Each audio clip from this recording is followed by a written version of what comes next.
Assalamualaikum warahmatullahi wabarakatuh. Selamat pagi semuanya. Kita bertemu di pembelajaran daring kembali untuk materi Quran Hadis kelas 10. Sebelum kita lanjutkan ke pembelajaran, mari kita bersama-sama membaca surat Al-Fatihah.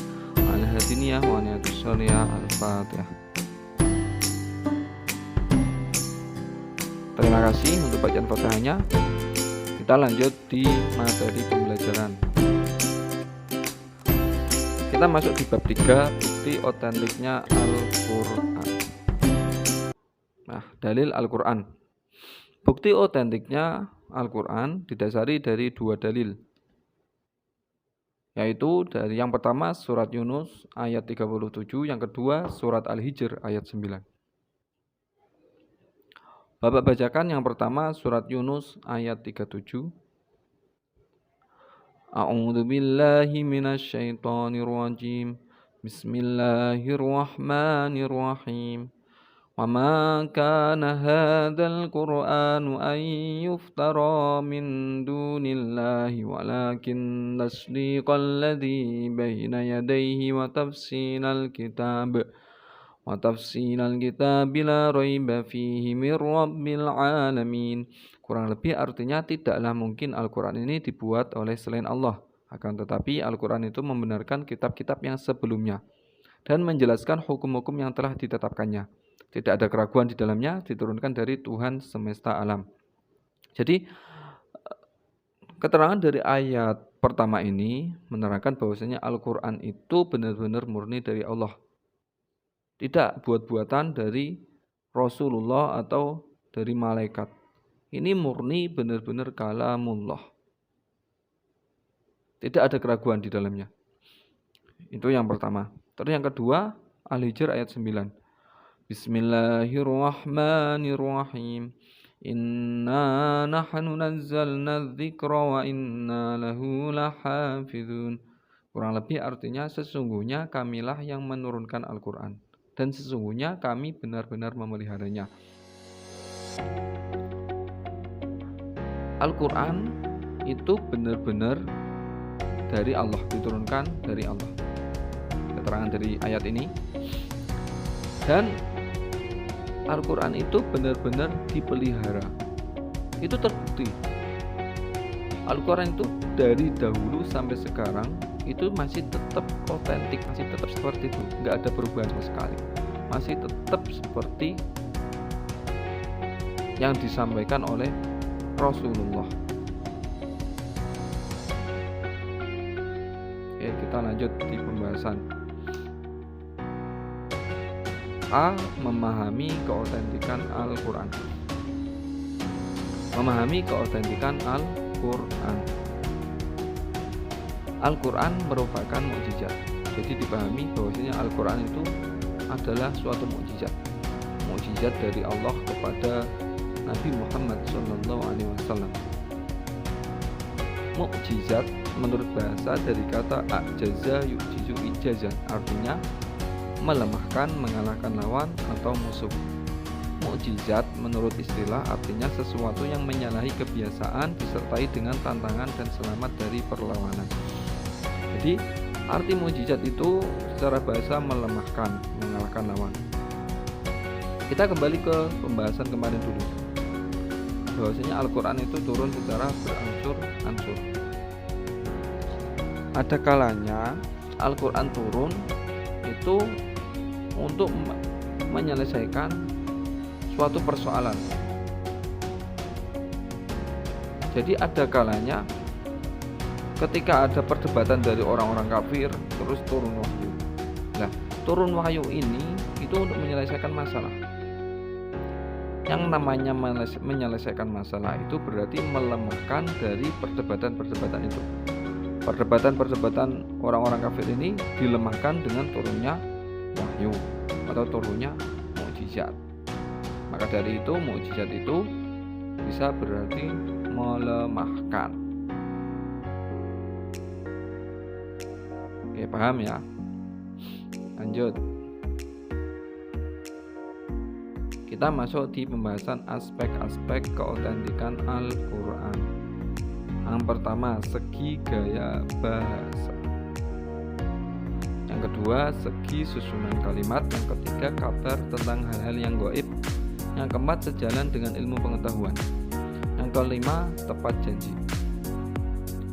Oke, aspek-aspek keautentikan. Yang pertama, segi gaya bahasa. Bahasa Al-Quran itu mudah diterima orang lain, yang awam ataupun yang cendekiawan. Bahasa Al-Quran tidak ada yang mampu menirunya. Tidak ada yang bisa menirunya. Tidak akan ada yang bisa. Itu dari segi gaya bahasa. Ketika ada yang mau meniru, tetap tidak ada yang bisa. Tetap lebih unggul bahasa yang ada dalam Al-Quran. Terus yang kedua, segi susunan kalimat. Mudah dilafadzkan, mudah dipahami, mudah diterima, dan lain-lain. Terus yang ketiga, kabar tentang hal-hal yang gaib, sesuatu yang disebutkan dalam Al-Quran benar terjadi. Jadi ada cerita pada zaman Rasulullah mendapatkan wahyu tentang kerajaan Romawi. Nanti kerajaan Romawi akan mengalami kekalahan, dan sesudah kekalahan itu akan terjadi peperangan kembali dan akan dimenangkan oleh bangsa Romawi. Nah, dalam keadaan turunnya wahyu itu belum terjadi. Selang beberapa tahun ke depan baru terjadi. Nah, ini menunjukkan kabar tentang hal-hal yang gaib. Jadi Al-Quran juga mengabarkan tentang hal-hal yang gaib seperti itu tadi. Dan sesuatu yang dikabarkan oleh Al-Quran itu benar terjadinya. Dan memang benar. Ketika selang beberapa tahun barulah kejadian bangsa Romawi seperti yang disebutkan dalam Al-Quran. Gaib di sini bisa bermakna sesuatu yang belum diketahui. Itu bisa berarti gaib. Ya. Terus yang keempat, sejalan dengan ilmu pengetahuan. Al-Quran itu bisa dibuktikan oleh ilmu pengetahuan. Contoh, dalam Al-Quran itu dijelaskan tentang proses terbentuknya janin, mulai dari sperma, terus darah, gumpalan darah, janin, dan sampai lahirnya itu disebutkan dalam Al-Quran, ada keterangannya. Ketika dibuktikan dengan ilmu kedokteran, itu pun terbukti. Itu satu contoh. Terus ada lagi contoh tentang tata surya atau perputaran bumi, itu pun ada dalam Al-Quran. Dan ketika dibuktikan dengan ilmu pengetahuan, itu benar-benarnya. Maka dari itu Al-Quran itu bisa dibuktikan dengan ilmu pengetahuan. Apa yang disebut oleh Al-Quran tidak akan bertentangan dengan ilmu pengetahuan. Terus yang kelima, tepat janji, terbukti kebenarannya. Itu tadi sesuatu yang disebutkan atau yang dilafadzkan dalam Al-Quran pasti akan terbukti kebenarannya. Itu 5 aspek keautentikan Al-Quran. 5 ini yang membuktikan bahwasanya Al-Quran itu benar-benar wahyu dari Allah. Nah, kita lanjut pembahasan pembuktian Al-Quran itu wahyu dalam segi susunan kata atau kalimat. Ada 3 surah di sini sebagai contoh, atau emang 3 surah ini menjadi dasar pembuktian Al-Quran itu wahyu dalam segi susunan kata atau kalimat. Yang pertama, surat Al-Isra ayat 88. Bapak bacakan, Bismillahirrahmanirrahim. Qul la in ijtama'atil insu wal jinnu ala an ya'tu bimithli hadzal qur'ani la ya'tuna bimithli walau kana ba'duhum li ba'din zahira. Arti, katakanlah sesungguhnya jika manusia dan jin berkumpul untuk membuat yang serupa Al-Quran ini, niscaya mereka tidak akan dapat membuat yang serupa dengan dia, sekalipun sebagian mereka menjadi pembantu bagi sebagian yang lain. Jadi, keterangan dalam ayat ini menerangkan bahwasanya kalaupun manusia dan jin itu dikumpulkan menjadi satu, disuruh untuk membuat yang seperti Al-Quran, tidak akan bisa. Dan ini benar-benar terbukti. Nah, ini keterangan dari surat Al-Isra ayat 88. Yang kedua, dari surat Hud ayat 13 dan 14. Bismillahirrahmanirrahim. Am yakuluna aftarah qul fatu bi'ashri suwarim mithlihi muftariyatin wad'u man istata'tum min dunillahi in kuntum shadiqin. فإن لم يستجيبوا لكم فاعلموا أنما أنزل بعلم الله وأن لا إله إلا هو فهل أنتم مسلمون. Arti, bahkan mereka mengatakan Muhammad telah membuat-buat Al-Quran itu. Katakanlah, kalau demikian maka datangkanlah 10 surat-surat yang dibuat-buat yang menyamainya. Dan panggillah orang-orang yang kamu sanggup memanggilnya selain Allah, jika kamu memang orang-orang yang benar. Jika mereka yang kamu seru itu tidak menerima seruanmu, ajakanmu, maka ketahuilah sesungguhnya Al-Quran itu diturunkan dengan ilmu Allah. Dan bahwasanya tidak ada Tuhan selain Dia, maka maukah kamu berserah diri kepada Allah. Keterangan yang kedua ini dari surat Hud menerangkan, andai saja disuruh membuat 10 surat seperti surat yang ada di Al-Quran, maka mereka pun nggak akan bisa. Itu yang pertama tadi menerangkan bahwasanya membuat satu kitab seperti Al-Quran. Yang kedua, membuat 10 surat seperti 10 suratnya Al-Quran, tidak akan bisa juga. Terus yang ketiga dari surat Yunus ayat 38. Bismillahirrahmanirrahim. Am yakuluna aftarah Qul fatu bisuratin mithlihi wad'u man istata'tum min dunillahi in kuntum shadiqin. Arti, apakah pantas mereka mengatakan dia Muhammad yang telah membuat-buatnya? Katakanlah, buatlah sebuah surah yang semisal dengan Quran. Dan ajaklah siapa saja di antara kamu orang yang mampu membuatnya selain Allah, jika kamu orang-orang yang benar. Nah, yang ketiga ini menerangkan andai saja mereka disuruh membuat satu surat, dia pun tidak akan bisa menyamai Al-Quran. Ya, tidak akan bisa.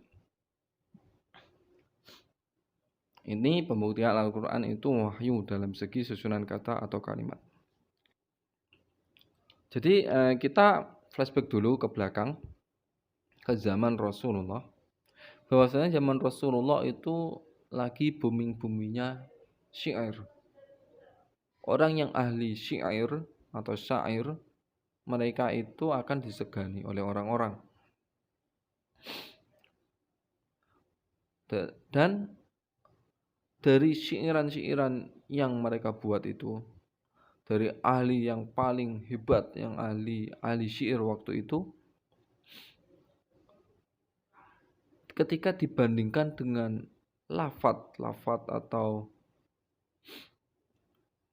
lughah dari Al-Quran, itu derajatnya Al-Quran itu paling tinggi. Mereka ahli-ahli syair itu tidak ada yang mampu menyaingi kata-kata yang ada dalam Al-Quran. Tidak ada seorang pun. Karena apa? Al-Quran itu kalamullah, sedangkan mereka itu makhluk Allah, ya gitu. Itu mengenai bukti keautentikan Al-Quran dengan lafaz-lafaznya, itu sudah membuktikan bahwasanya Al-Quran itu benar-benar otentik dari Allah, tidak buat-buatan seorang makhluk. Ya, lanjut. Perbedaan mujizat Nabi Muhammad dengan nabi-nabi lain. Bila mujizat para nabi terdahulu itu adalah berupa mujizat indrawi, hissi yang sesuai dengan masa, dan zaman di masa mereka diutus, sebagaimana mukjizat Nabi Musa alaihissalam dengan tongkatnya, mukjizat Nabi Isa yang dapat menghidupkan orang-orang mati, mengobati buta dan kusta, Nabi Ibrahim yang tak mampu dibakar dan sebagainya. Maka mukjizat Nabi Muhammad adalah bersifat rasional yang kekal di sepanjang masa, berupa Al-Quran yang rahmatan lil alamin, yang di dalamnya terdapat segala ilmu pengetahuan. Itu mukjizat mengenai mukjizat. Kalau yang lain seperti Nabi Musa dengan mukjizat tongkatnya, dengan Nabi Isa yang bisa menghidupkan orang mati, Nabi Ibrahim yang nggak bisa dibakar,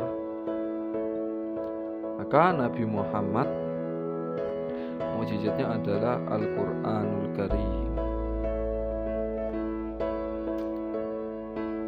Nah, itu keterangan untuk Quran hadis bab 3. Mungkin itu yang bisa Bapak sampaikan.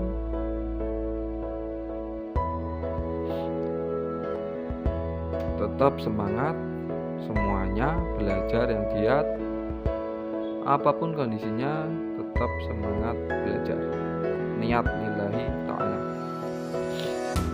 Cukup dari Bapak, jangan lupa like dan subscribe di video ini. Assalamualaikum warahmatullahi wabarakatuh.